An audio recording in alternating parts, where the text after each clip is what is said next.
आपल्याला माहिती आहे सगळ्यांना की विधानसभेच्या निवडणुकीमध्ये महिलांना फसवून त्यांना 1500 रुपये देण्याचं काम आणि दिवाळीच्या टायमाला बरोबर 7,500 रुपये यांच्या अकाउंटला टाकलं। आताही 7,500 टाकल्याने या महाराष्ट्राच्या अर्थसंकल्पावरती मोठं असं बजेट तयार झालं आणि हे तूट भरून काढण्यासाठी या केंद्र सरकारने गरीब लोक जे सिलेंडर वापरतात, गॅस सिलेंडर वापरतात, त्याचे भाव 52 रुपयांनी वाढवले। आता हे 52 रुपये हे कसे पडणार गरीब लोकांना? आणि त्याचा निषेध करण्यासाठी आम्ही सगळ्यांनी आंदोलन केलं।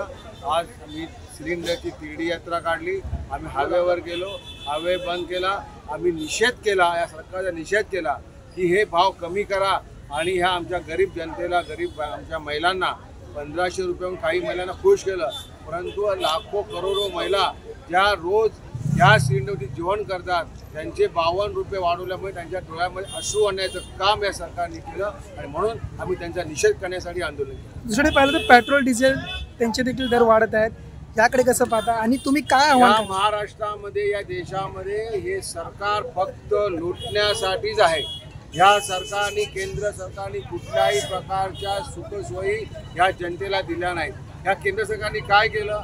या केंद्र सरकारने फक्त डिझेल, पेट्रोल, गॅस सिलेंडर, अन्य कुठल्या प्रकारे दर वाढवून या आमच्या जनतेची गळचेपी केलेली आहे आणि या गळचेपीच्या विरोधामध्ये हे आंदोलन केलं।